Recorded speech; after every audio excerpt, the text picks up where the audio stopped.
powered by the Inside the Birds podcast. Now, live from inside the Matt Black Kia Studios, this is Football at 4. Football at 4 is powered by the Inside the Birds podcast. It's brought to you by Bet365. Whatever the sport, whatever the moment, it's never ordinary at Bet365. Geoff Mosher from the Inside the Birds podcast, which you can find on all podcasting platforms. And check out their YouTube channel. Just search Inside the Birds. He's going to join us to talk about last night's or yesterday afternoon's Eagles loss. What happened? But first, I want to give you this hour's Eagles keyword.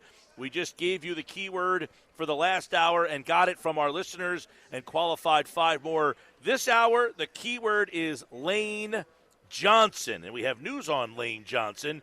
Use that keyword at the end of the hour. I will ask for it. You will text it in with your name and where you're from, and you'll be entered to win Eagles 49ers tickets for December the 3rd. Geoff Mosher is here. We do have some news on Lane Johnson, Geoff Mosher. Apparently he has a lateral ankle injury and, could be out this week. We don't know. We'll get more on that. But let's start with Lane Johnson and how his exit from the game may have impacted the game yesterday. Your mic is off. There you go. Oh, my mic's off? Oh, now it's back. Okay. Now it's on. All right. I never even touched anything. I would say that may have impacted. It definitely impacted the game. You saw a big drop-off at right tackle there when Jack Driscoll had to go in. A lot more pressure. In fact, Jalen Hurts' second interception, right, was a direct relation to Jack Driscoll not being able to block Jermaine Johnson. He gets his hand on Hurts' arm as he's throwing. The ball floats up. That's an interception. And then you saw in general that they had a tougher time moving the ball without Lane Johnson. So that was a big impact in the game, Mike. Geoff Mosher, your thoughts on – I know we say this a lot, sometimes the run-pass ratio, you're winning by a lot or you're losing by a lot. This is a close game throughout. They threw the ball over 40 times. They only ran it 22. They did not run it well. So, did you like the disparity yesterday? It's a tough one because I feel like they abandoned the run? Maybe, but also they did not run the ball well, and the Jets were selling out to stop the run. They were doing things schematically to bring extra people in the box, especially late, and they were doing a good job of it. I mean, the Eagles averaged DeAndre Swift averaged 1.8 yards per carry. So I don't blame them for then saying, well, if you're going to put more people and devote them to run, well, we're going to throw the ball to Devontae Smith and A.J. Brown. And I don't think we're having a conversation about run-pass ratio if Devontae Smith catches a couple of balls that he dropped. And if Jalen Hurts doesn't throw a really bad interception at the end of the game. Yeah, so is there any for you, you watch this game, Moshe, are you looking at big picture issues, or is this just an anomaly of a long season where they just didn't execute and play well yesterday? I think a little bit of both. So let's sort of relate it to the Washington game last year that they lost. Also turned the ball over 4 times. That game, they pretty much flushed down the toilet pretty quickly and got back to their winning ways. But, they didn't do well against the run in that game, and they didn't do well against the run at certain times of the year. And in the Super Bowl, they had trouble stopping Pacheco. So are there some issues with the Eagles defensively, with their banged-up secondary that could be manifested for the long term? Sure. I mean, I don't see, like, a permanent solution for their back-end issues. Obviously, help will help, but it's not like their safeties are ever going to be anything more than, Reed Blankenship and Justin Evans maybe, or Sidney Brown maybe, or Terrell Evans, who they clearly don't want to play. So that's always going to be there unless Howie makes a deal at the deadline. And slot corner with Avonte Maddox out is always going to be a problem like it was last year when Josiah Scott had to go in. But it's not a problem they can't cover up and win games with because of their front pass rush.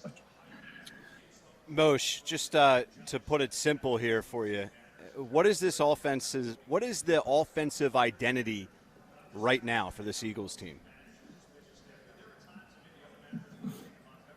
I mean, I think that, for the most part, through 6 weeks, their offensive identity is they are going to wear you down in the trenches with that offensive line, and they can beat you in a multitude of ways. They've run on teams, they've passed on teams. Their identity certainly isn't turning the ball over 4 times in a game because they'd only turned the ball over 5 times in their first 5 weeks.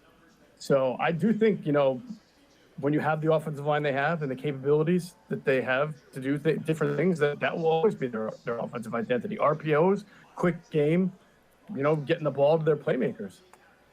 You look at total, passing yards / receiving yards right now for the Birds after the game yesterday.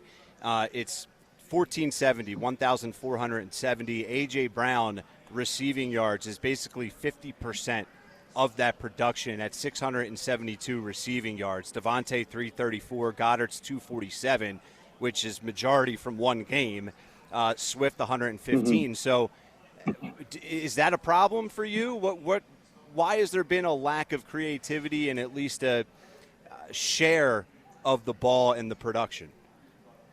Yeah, I do think that's been a change from last year to this year, or a difference, I should say. Clearly, Goddard has not factored into the game plan up until last week as much. And that doesn't mean he's running less routes or different routes. The ball just wasn't going to him.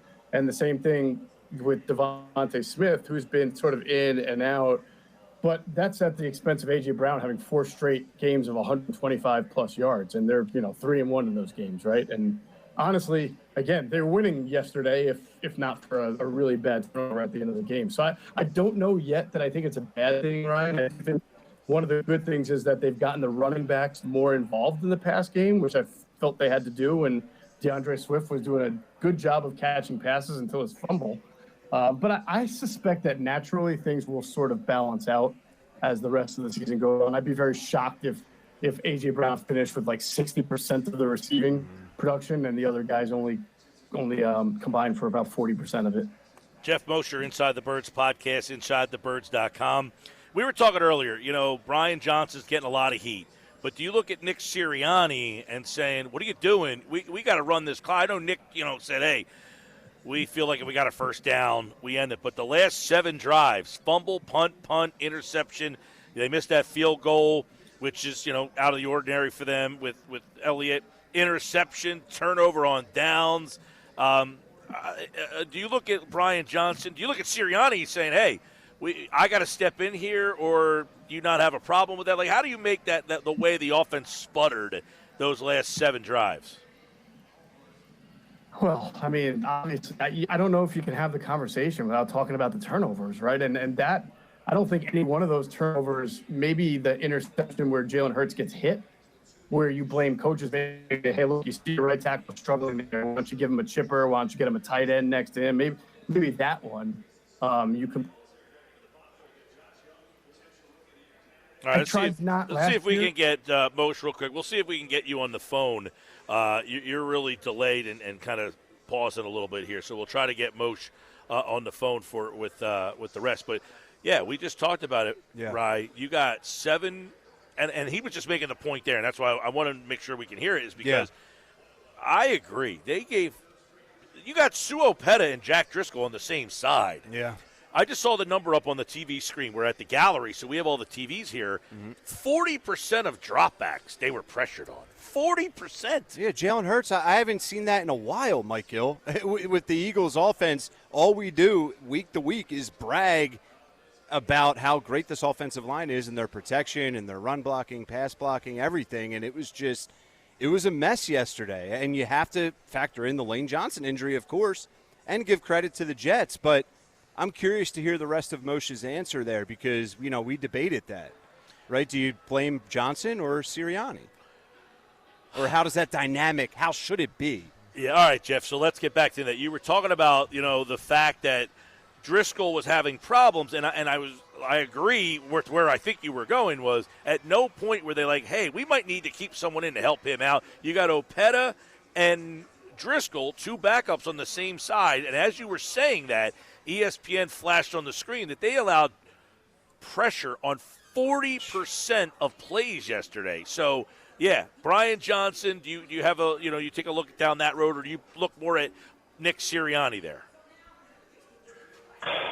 Oh, man. I'm trying not to overreact to one game. It's really hard to just rip apart your offense. Like, again, the only thing they could have done differently is probably put a tight end next to Driscoll, but then you obviously have one less guy in the passing game. Driscoll has played well at other times. This is a really good defensive front. So, I'm not ready to, strip play calling and fire coaches and think this is the worst thing that ever happened. They lost this type of game last year. They came back and went on a tear. So I think everybody's got to just kind of relax on blaming and finger pointing and firing and demoting. I think, and I've heard, I'm not talking about you guys, but I've heard this offense has just not been good all year long. And I'm like, let's see, they had 34 against Minnesota, 25 against Tampa, 34 against the Commanders. We're not talking about an offense that's averaging 17 points here. We're talking about an offense that's pretty good all year long. Yeah, but that's what makes it head scratching for me, Moshe. I'll speak for me, right? I agree with you. You're right. But I would say, just to interject, yeah. the fact that they had such problems converting with the injuries that they had in their secondary, to me, is mind-boggling. Yeah, I agree. And it's also, I was just going to add real quick, and Moshe, you take over, the eye test. And I know that's a cop-out in a way at times, but I think most of us could agree this offense, eye test-wise, is just – it's just a little bit off. I'm not ready to fire Brian Johnson over it, but after yesterday, you sort of say, okay, is this a one-off, or what's really transpiring behind the scenes? Well, I do think this is just my experience. Right? I think the eye test is also skewed by what you saw last, right? Sure. So it was a bad fourth quarter, no doubt. And obviously when Jack Driscoll went out, when Lane Johnson went out, it went bad. But, if we're going to have a conversation about converting, well, the Eagles were 7 of 14 on third down. That's 50%. That's going to put you in the top 3 to 5 in the league. I can look right now and see who's converting at a 50%. I always look at those, what you did in the red zone, what you did on third down as big factors. They were actually 2 for 3 in the red zone. So they were better in the red zone yesterday than they had been throughout most of the year. That was an improvement from a percentage standpoint. So, again, yes, the Jets were beat up, but let's when the Eagles face these teams, right, we don't say Eagles defense back end beat up. I can't believe the opponent didn't take advantage of it. We say, well, that's because their Eagles defensive front was maniacal and waged war on the quarterback. Well, guess what the Jets defensive front is? It's pretty good. So, you got to give them a little bit of credit for that, too, especially against two backup offensive linemen. So, and there's really nothing the Eagles could do about having backup offensive linemen in there at that point. So I just want to see how this team responds going forward. I'm not dismissing the idea that this offense that there's something missing. There is. There's no doubt about it. But remember, you got a new offensive coordinator, a new quarterbacks coach. You lost a lot. But by and large, they've been a pretty good offense this year.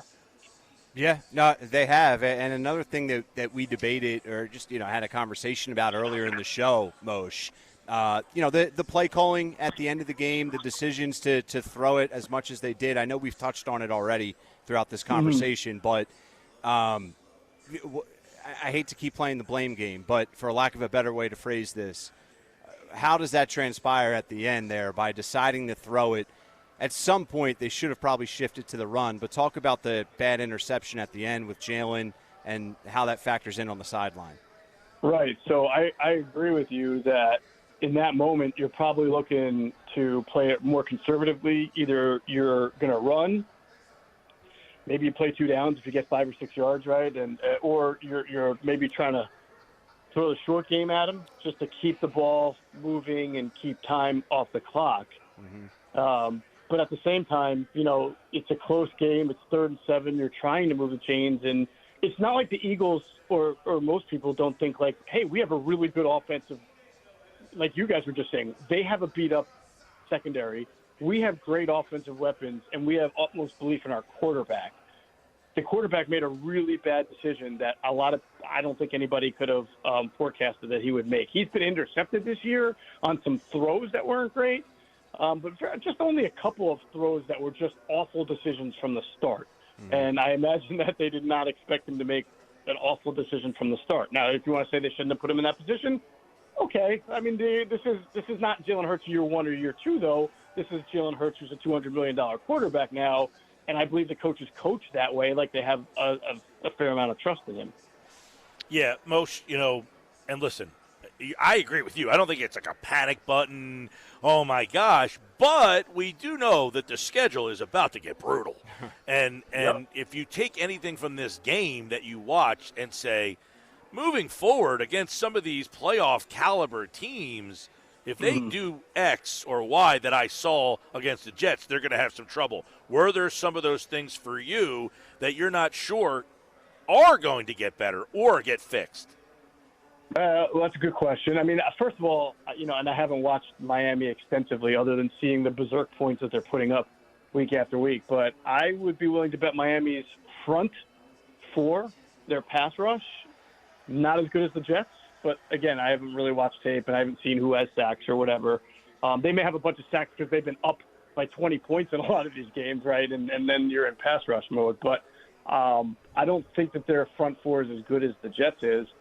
However, they obviously have a very prolific offense, and what the Eagles need to have to do is to be able to stop the run first and then be able to get pressure on Tua Tagovailoa, which, this game's going to be at the link. It's going to be at night. It's probably going to be, in the 40s or 50s by the time kickoff. This is not going to be nice South Florida, warm weather. Rocking the Kelly Greens. Yeah. So, I mean, I certainly think the Eagles will have some advantages going into this game. And, I don't know what the early line is. It wouldn't surprise me if they were favored.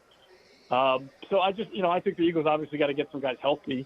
Jalen Carter's got to come back. And it would be nice if they had some help in the secondary, too. But I don't try to take from one game and project to another because, the Washington Commanders lost to the freaking Bears like 40-20, right, two games ago, and then they came back and beat the Falcons. So who knows with this league? It's week to week.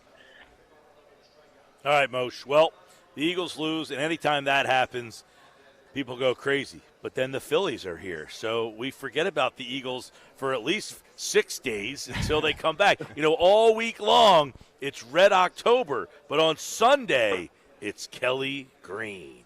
And the Eagles and the Dolphins, Sunday Night Football. Will Lane Johnson play? We'll keep our eye on that. Slay, Carter, a lot of injury issues, Blankenship, other things. I know, I think they have locker room at 3:15 earlier today, so we should get some more updates on that stuff. But we do know Lane Johnson might play. Don't know the extent, but that will be a key one that we'll keep an eye on here tomorrow on Football at 4. Geoff Mosher, thank you, buddy. All right, fellas, enjoyed it. Have a good one.